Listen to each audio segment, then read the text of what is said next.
तो कैसे हो आप सब लोग। आज हम इम्पोर्टेंट एंड लैंडमार्क जजमेंट्स करेंगे 2023 की, जो कि 2024 के एग्ज़ाम्स में पूछी जाएंगी। ठीक है, ये 2023 की जजमेंट्स हैं। तो बिना टाइम वेस्ट किए हम लोग शुरू करते हैं। पहली जो जजमेंट है वो है Vivek Narayan Sharma versus union of India. Vivek Narayan Sharma versus union of India के केस में कोरम क्या था? जस्टिस अब्दुल नज़ीर थे, B.R. गवई थे, A.S. बोपन्ना थे, वी रामस सुब्रमण्यम थे और B.V. नागरत्ना। मीन्स ये हमारा क्या था? ये हमारा कॉन्स्टिट्यूशनल बेंच था। कॉन्स्टिट्यूशनल बेंच था हमारा। ठीक है, और इस केस में क्या हेल्ड हुआ था? इस केस में हेल्ड हुआ था supreme court held demonetisation was lawful. Vivek Narayan Sharma versus union of India, इसमें सुप्रीम कोर्ट ने बोला कि डिमोनेटाइजेशन जो हमारा 2016 में हुआ था वो एकदम लॉफुल था, वो बिल्कुल भी अनलॉफुल नहीं था और ना ही अनकॉन्स्टिट्यूशनल था। तो क्या बोली supreme court? The Supreme court constitutional bench upheld by 4:1 majority the decision taken by the union government 6 years ago to demonetize the currency notes of rupees 500 and 1000. The majority held that the centre's notification dated 8th of November 2016 is valid and satisfies the test of proportionality. Justice B.V. Nagaratna, in her dissenting view, held that though demonetization was well intentioned and well thought, it has to be declared unlawful on the legal grounds and not on the basis of object. अब इस question में दो तरह के question आ सकते हैं। या तो आपसे ये पूछा जा सकता है कि डिमोनेटाइजेशन को लॉफुल कौन से केस में कहा गया था, या फिर आपसे ये क्वेश्चन पूछा जा सकता है कि कौन से जज ने डिसेंट जजमेंट दी थी। ठीक है, तो किन्होंने दी थी decent judgement? Justice B.V. Nagarathna ने इस केस में डिसेंट जजमेंट दी थी। नेक्स्ट हम केस जो है हमारा क्या है? State through CBI versus T. Gangi Reddy alias Yerra Gangi Reddy. ठीक है, दैट इज गंगी रेड्डी। इसका कोरम क्या था? Justice M.R. Shah and justice C.T. Ravi Kumar. इस केस में क्या हेल्ड हुआ था? Default bail can be cancelled on merits after presentation of the chargesheet. Chargesheet के प्रेजेंटेशन के बाद डिफॉल्ट बेल जो है वो कैंसिल हो सकती है। The Supreme court has held that there is no bar in cancelling default bail on merits. कि जब डिफ़ॉल्ट बेल आपको मिल गई है, डिफ़ॉल्ट बेल क्या होती है कि 90 डेज़ के अंदर पुलिस को चार्जशीट फाइल करनी होती है CRPC में। ठीक है, अगर 90 डेज़ के अंदर चार्जशीट फाइल नहीं करती है पुलिस, तो एक्यूज को राइट होता है कि वो डिफ़ॉल्ट बेल जो है ले सकता है। ठीक है, अब कोर्ट क्या कहती है? After the presentation of charge sheet, the question that arose in the case was whether default bail can be cancelled। क्या default bail को cancel किया जा सकता है?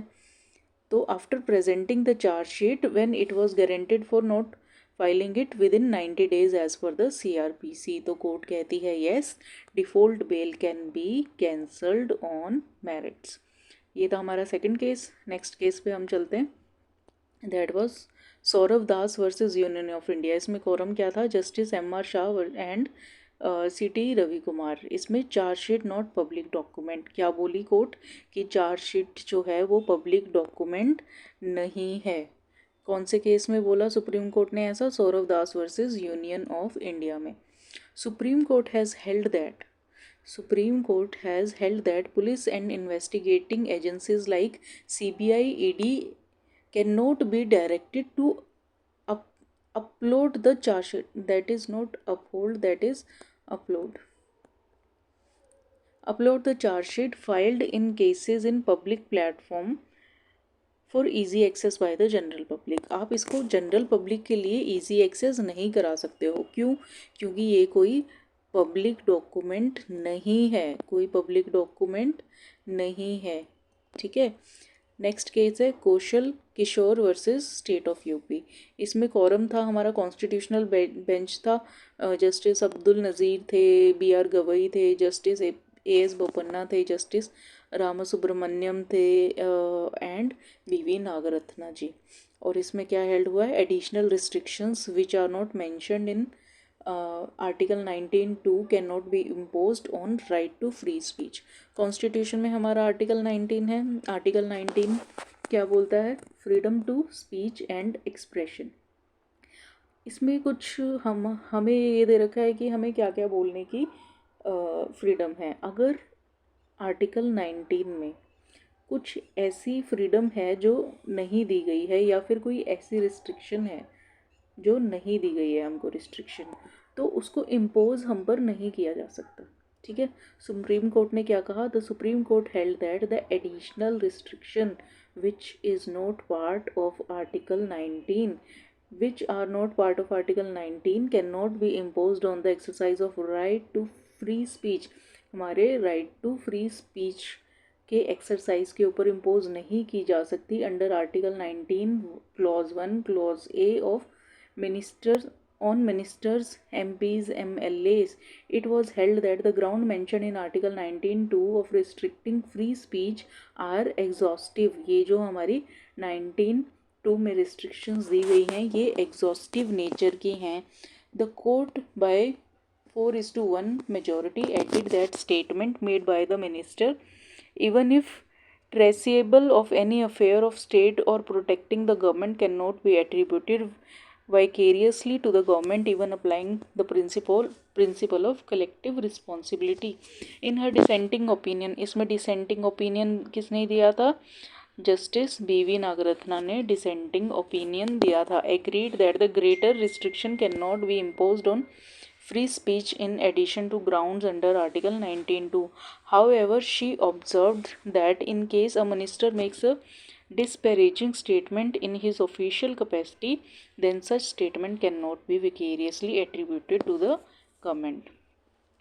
हमारा नेक्स्ट केस है Rohan Dhungat versus state of Goa and others. इसमें कोरम क्या था, justice MR Shah and justice CT Ravi. इसमें क्या हेल्ड हुआ था, Rohan Dhungat versus state of Goa में in the period of actual imprisonment parole period can not be included. अगर आपको एक्चुअल पीरियड ऑफ इम्प्रिजनमेंट है, मान लो 14 ईयर्स का आपको इम्प्रिजनमेंट मिला है और उसमें आपने 6 महीना 7 महीना या मान लो 1 ईयर आपने पैरोल पे काट लिया, क्या वो आपका पीरियड आपकी इम्प्रिजनमेंट पीरियड में ऐड होगा? तो कोर्ट ने कहा नहीं, आपका वो जो काउंट होगा वो 13 ईयर्स ही होगा, जिसमें 1 ईयर की आपने पैरोल ले ली है वो आपका जो है उसमें से माइनस हो जाएगा। आपको नेक्स्ट 1 ईयर के लिए फिर से अपनी इम्प्रिजनमेंट जो है कंप्लीट करनी पड़ेगी।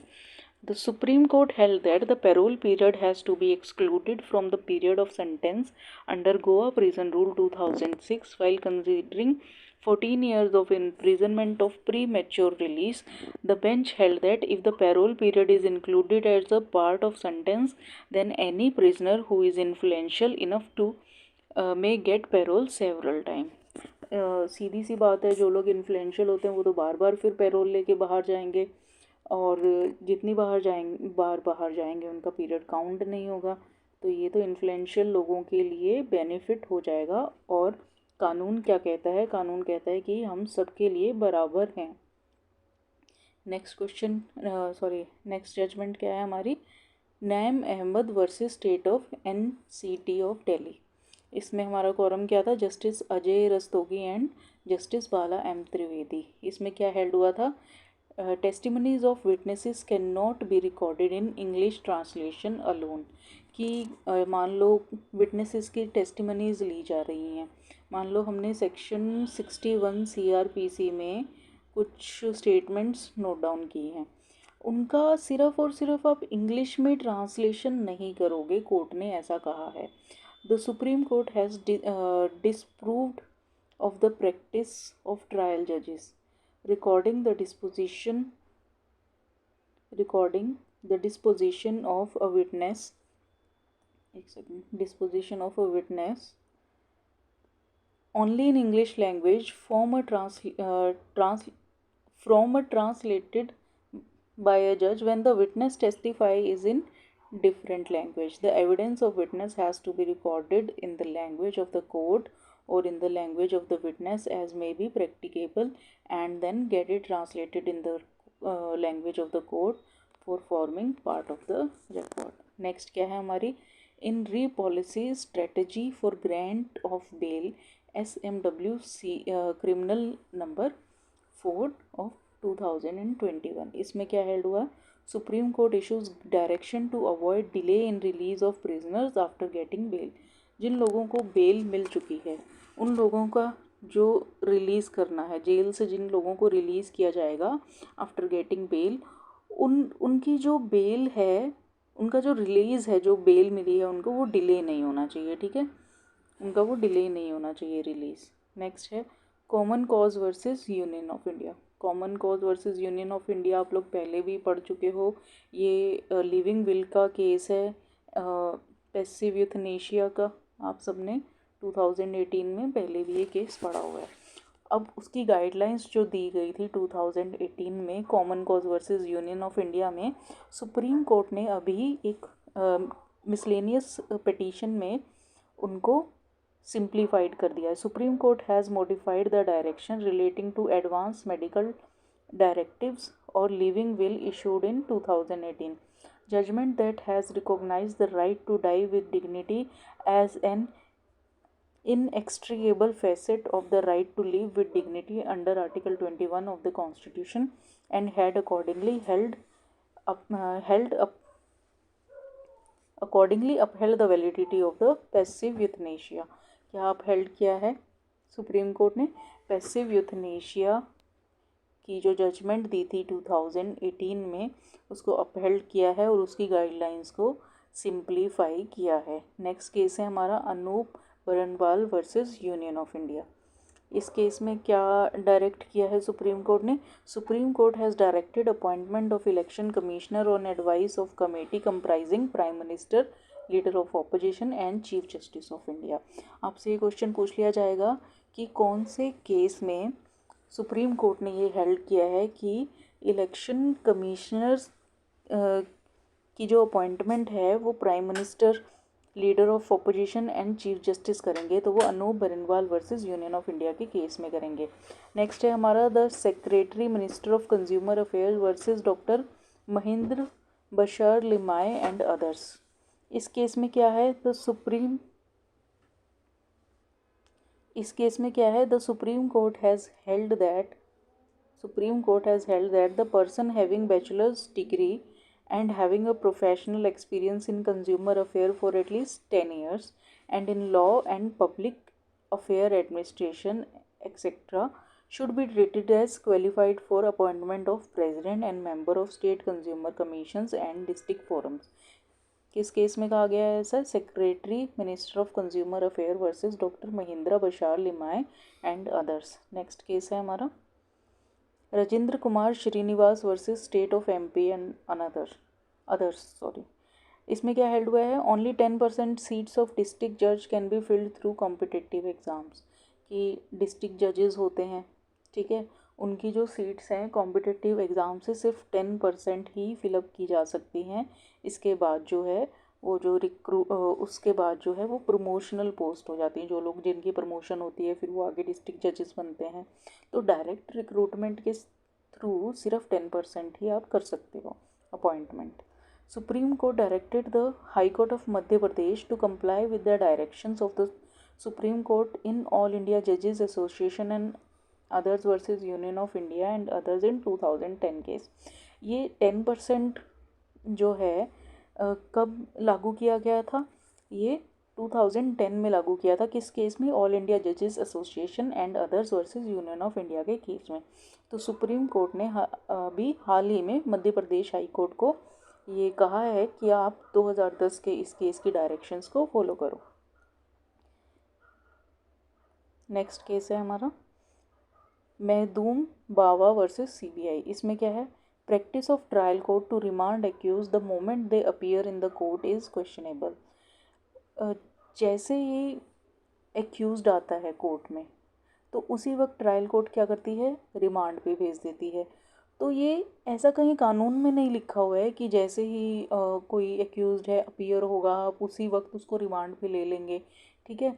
बट ये एक फैशन बना लिया है ट्रायल कोर्ट्स ने कि जैसे ही एक्यूज्ड को बुलाया जाएगा समन दे के उसी वक्त उसका रिमांड दे दिया जाएगा, उसको इसकी रिमांड में कस्टडी पुलिस को दे दी जाएगी। हालांकि पुलिस अगर रिमांड मांग रही है नहीं मांग रही है इससे कोर्ट को कोई मतलब नहीं, इन्होंने ये ट्रायल कोर्ट ने फैशन बना लिया है। तो सुप्रीम कोर्ट ने इसको क्वेश्चनेबल बताते हुए कहा है, the Supreme Court said some trial in the country some trial courts in the country follow the practice of remanding the accused when they appear in response of summoning order. Therefore, the accused person apprehend, arrest, and try to abscond. Even in the cases when the investigating agencies are not seeking their custody, which is unfair practice. Court ने क्या कहा है, इस practice को unfair practice declare किया है। जो police ये इन्वेस्टिगेटिंग एजेंसीज हैं वो कस्टडी सीक कर नहीं रही हैं, वो कोई परमिशन नहीं ले रही हैं कोर्ट से कि इस ए पर्सन को, ए एक्यूज्ड को रिमांड पे हमको लेना है। इस तरह का जो कोई इस तरह की कोई रिक्वेस्ट नहीं आई एजेंसीज की तरफ से, बट फिर भी ये एक पार्ट ऑफ प्रैक्टिस बन गया है जो कि ये अनफेयर प्रैक्टिस डिक्लेयर किया गया है सुप्रीम कोर्ट के द्वारा। कौन से केस में, महदूम बावा वर्सेस CBI के केस में। आज हमने 12 केसेस पढ़ लिए हैं, बाकी के केसेस हम बाद में करेंगे, नेक्स्ट वीडियो में करेंगे। तो आज के लिए बस इतना ही। Thank you so much.